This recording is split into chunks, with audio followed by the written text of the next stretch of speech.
Hello అండి.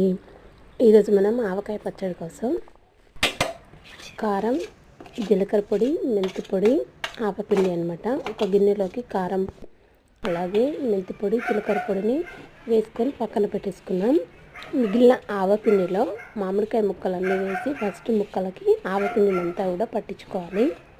తర్వాత అవి పక్కన పెట్టేసుకొని మనం ముందుగా కారం, జీలకర్ర పొడి, మెంతి పొడి కలుపుకున్న దాంట్లో అల్లం వెల్లుల్లి పేస్ట్ పట్టేసుకున్నాం. ఆ కారంలో వెల్లుల్లిపాయలు వేసుకోవాలి. అలాగే ఒక గిన్నెలో ఆయిల్ వేసుకొని ఆయిల్ వేడెక్కిన తర్వాత జీలకర్ర ఆవాలు వేసుకొని ఆ ఆయిల్ మొత్తం చల్లారిన తర్వాత అందులోకి మనం వెల్లుల్లి పేస్ట్ ఉంది కదా, ఆ ఆయిల్లోనే కలుపుకోవాలి. అదంతా కూడా ఆయిల్ మిశ్రమాన్ని అంతా కూడా ఈ కారంలో కలుపుకోవాలి. బాగా కలిసేటట్టుగా కలుపుకోవాలి.